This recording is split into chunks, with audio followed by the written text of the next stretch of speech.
This program is a presentation of UCTV for educational and non-commercial use only.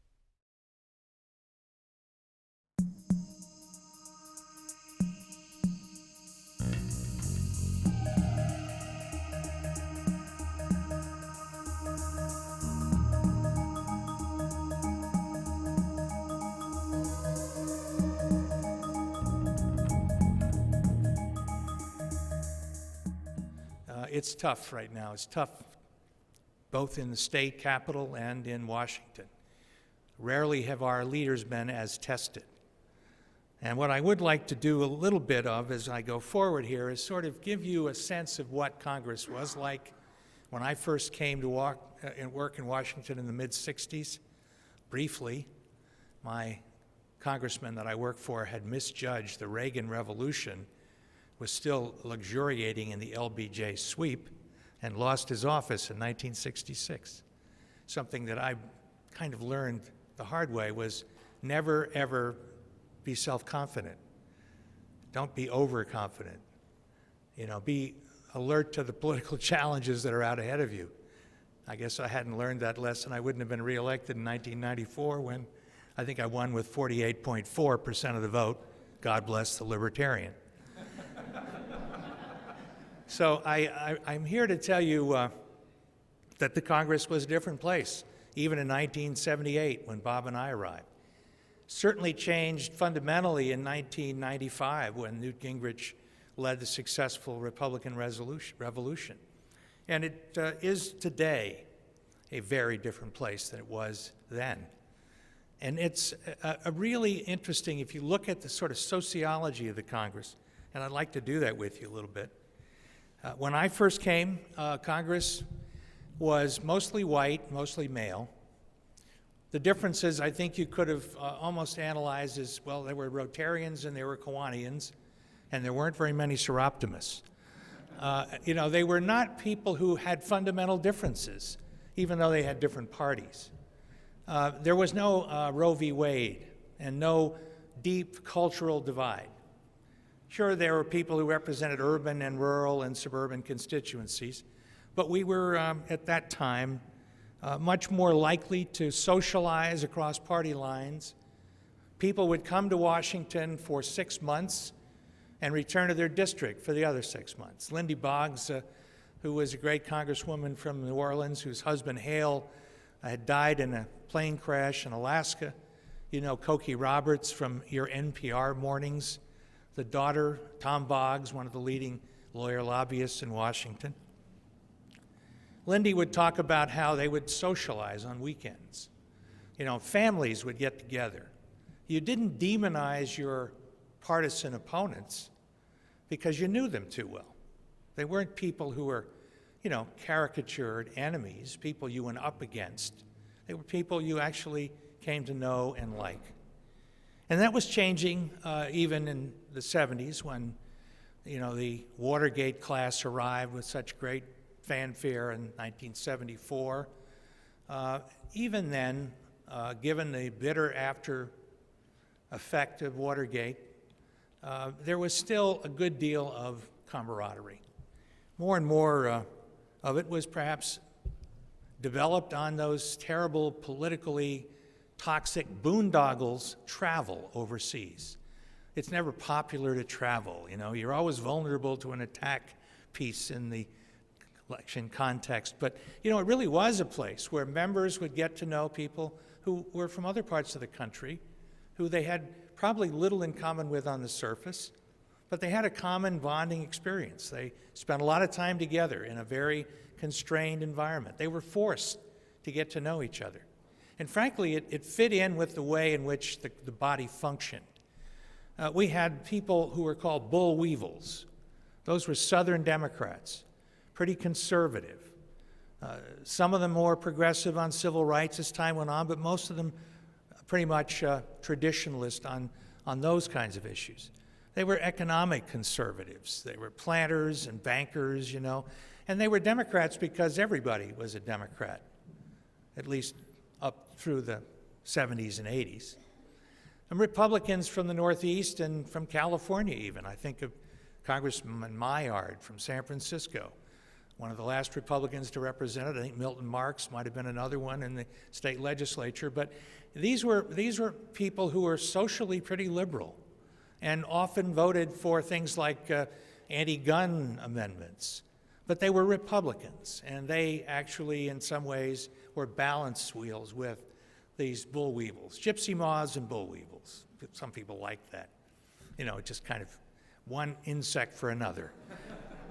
But they really did represent the diversity that the two parties at that point continued to have. And that's changed dramatically. It changed really with the passage of the Civil Rights Bill and gradually affected the people who were participating in politics in the South.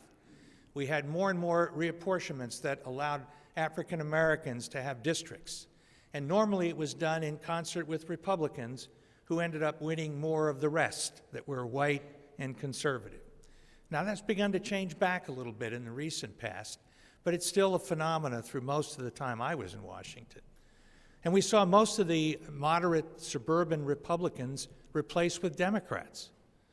So, you know, the parties became far more cohesive and far more focused on their own inner agenda. In fact, it coincided with the way in which life changed in Washington.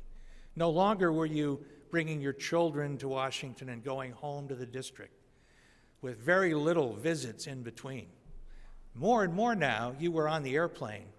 Whether you went every weekend or every second or third weekend probably was determined by whether or not you had a competitive district or not.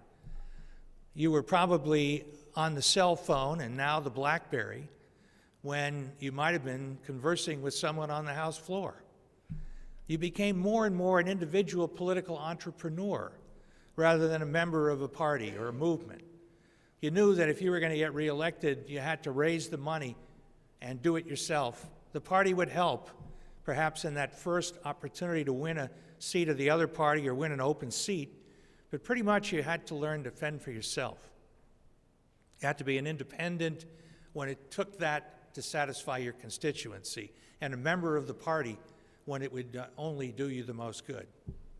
And so I think you saw a very significant change. One of the factors that I think people overlook, it's just not the jet airplanes and the cell phones, it's spousal employment. Increasingly, members of Congress, male and female, had spouses who worked. It was part of how you put kids through college and did all the things that the middle class was supposed to be able to do, actually the upper middle class, although most members of Congress never quite felt that way. In some districts, it was obvious you were, in many others, you weren't. But the bottom line was, you didn't pull up stakes from the district and move to Washington. Go Washington was a bad thing.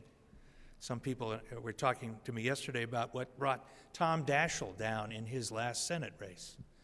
And those ads of his great big house in Washington didn't do him any good at all. Because in South Dakota, he'd gone Washington. And so the Republicans played this very well in the aftermath of the Gingrich Revolution. Most of their members stayed in their districts. They shortened the work week to Tuesday to Thursday. People came in late, worked frantically, and went home. There wasn't any time to fraternize with the enemy, let alone make friends across the aisle. It added power to the leadership. You could herd people much more effectively when they weren't getting too smart, getting too informed. They needed to hear what the agenda was, and that's all they needed to know. Stick with the program. Democrats have never been quite that easily organized, but Republicans did sort of set the tone. That's how they won, by being focused and extremely partisan, willing to make a contrast with the leadership of the Democrats. And the Democrats were all, in their view, alike, even though we know how diverse they were. But it was that model that Gingrich used to first win the majority and then to control the process until, like Robespierre, he went to the guillotine too and lost his speakership 4 years later. But it was that sort of approach to gaining power that, frankly, allowed the Democrats to take control not too long ago now, 3 years ago. Nancy Pelosi operates far more like the Newt Gingrich model than any of the Democratic speakers who preceded her, some of whom she's very close to and reveres greatly, because they were people who empowered the chairman. They gave power to the committees. There wasn't a great central authority, which really in some ways limited the ability of the Democrats to be a message party. Nancy learned from watching how first Gingrich and then Tom DeLay, a little bit of Dick Armey and Denny Hastert, had attempted to really bring the Republican Party to a point of most effectiveness. And it was unifying her troops, which she did so effectively. With an awful lot of love and a little bit of fear, Nancy governed effectively in the minority and brought back to power her party. But in winning the majority and then building on it, as she did in the last election with the Obama, I won't call it landslide, but overwhelming victory in some parts of the country, she was in a position to grow toward the center. And so as she's now got this tremendous responsibility of health care thrust upon her, she deals with a party that is from slightly right of center to very far left of center. And the task that she has on this health care bill that she hopes to bring to the floor this week and finish sometime next week, at least that was the agenda as of today, is a very difficult group to reconcile, to bring together. I think she will get her majority. I don't think she will get it by a very large percentage. But when the bill comes back from the Senate, whenever that is, could be in January now, because I think they'll spend the whole month of December on the Senate floor debating health care, then maybe a different mix of Democrats in the House can vote for it. But I do think she understands and her caucus understands, despite their widely varying views, that they have a must-pass piece of legislation. They analyzed their defeat in 1994 as the Democratic majority, in part based on their failure to pass health care. That failure distressed, de-inflated the Democratic base. On top of that, instead of raising the corporate tax by maybe 0.25%, we raised the gas tax back in '94. And that gave the Republicans the chance to say we'd raise taxes on all Americans. And then we made a foolish decision to tie the assault weapon ban into the crime bill and get a bunch of people from conservative rural districts who to vote for the rule that permitted the bill to come to the floor to be pillared by the NRA as having, walked away from their long commitment to the Second Amendment. So Nancy's understood that she has to bring her party together, and the best way to do that is to find something that will hold the center of her party. There are progressives who refuse to vote for a health care bill that essentially doesn't have single payer in it, and certainly can't abide a watered-down version of a federal alternative. And there are conservatives in the party who are having a hard time just voting for the bill. And let's talk a little bit about health care in the context of that time in '94 and today. I think, first of all, I've talked about the committee chairs who guided the process. Tom Foley was a great guy, great speaker, but he let Chairman Rostenkowski of the Ways and Means Committee, Chairman Dingell of the Energy and Commerce Committee, essentially decide the fate of what was ultimately a tough failure to perform. We ended up with a very difficult scenario where we couldn't even bring a bill out of committee to help with the first phase of Clinton care. It was a complete abject failure. Newt Gingrich showed us 2 years later exactly how to do it. You create a task force. Forget the chairman. You get the task force to put a bill together that was really the leadership's bill. You bring it to the Rules Committee and put it on the floor. What are you worried about these chairmen for? What are you really worried about how a committee may want to vote? If it's in the broader interests of the Republican conference, do it. Well, I think Democrats have come part way along in understanding that sometimes you have to find ways around the impediments that powerful individuals can sometimes put up that stands in the way of progress on behalf of the broader interests of the party. And so I look back now at the way in which we were organized, and I look at the way in which Nancy and Steny Hoyer, the majority leader, are functioning in the House, and I see a vast improvement. They have coordinated the efforts of 3 committee chairmen. They've amalgamated the bill into one, and it's on the floor. Took a while, but it wasn't a product of an Ira Magaziner backroom sort of think tank that brought out a bill and slapped it on the desk where it was dead on arrival. It really was the product of a lot of tug and pull in the legislative process, which I think has been one of the weaknesses in some ways, but more importantly, a strength in that it does represent the will of the members of the caucus. And I say just the caucus because Republicans have been totally disinterested. I should have said at the beginning, you know, I try to be objective, and occasionally I show my partisan side.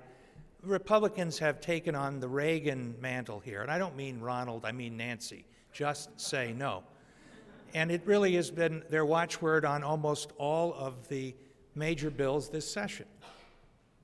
Republicans are not really interested in seeing the Democrats succeed. And I have to say, the Democrats took the same approach when it was the Republicans who felt they had to pass a pharmaceutical benefit bill. They had to do it in the worst way, and they did. Remember, it was 3 hours when the roll was open on the House floor. And they passed it because they had to. They'd promised their base. The senior citizens continue to kind of lean Republican in this country. They certainly are the biggest opponent to health care progress this year on average. They don't want their Medicare cut, even though Republicans have been saying for years we have to reduce the cost of Medicare.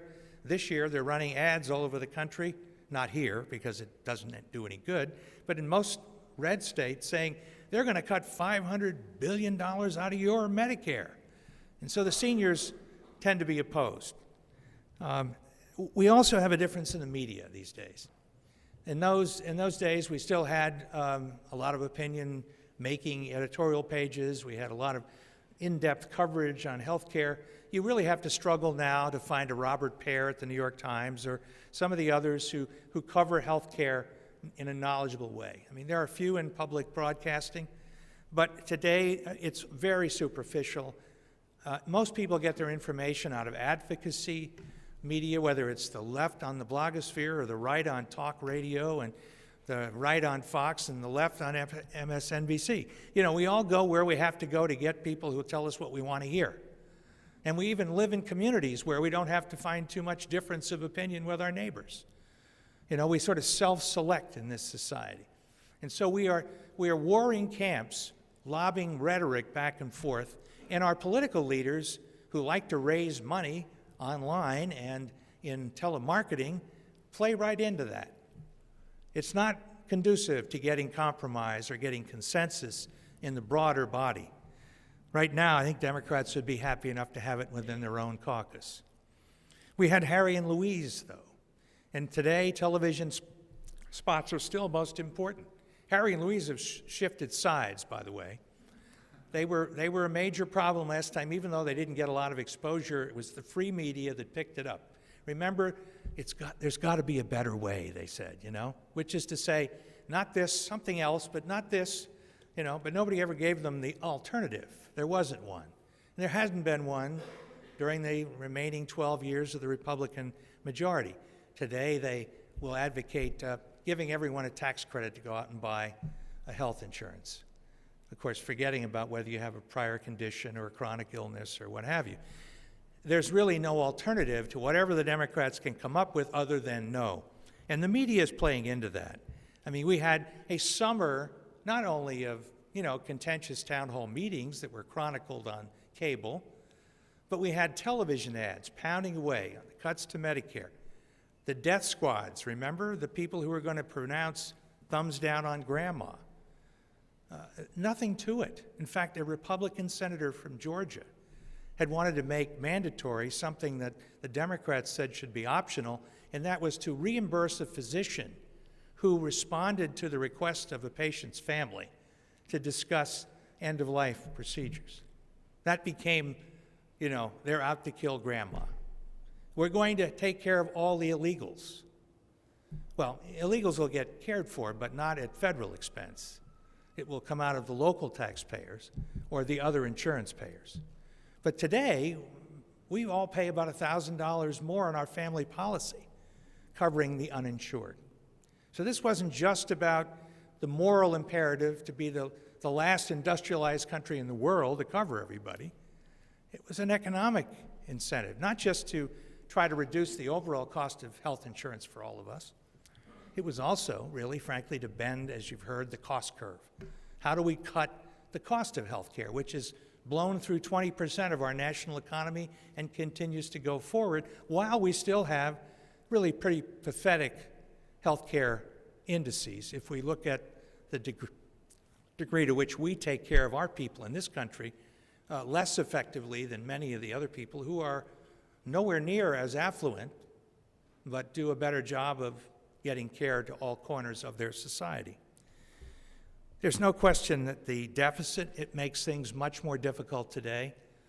Everything that the President proposed has to be looked at in the context of out-year expenditures. We all know in the short run, economists from one end of the spectrum to the other, that we really do need to be priming the pump and building on the supply side, getting the economy going again.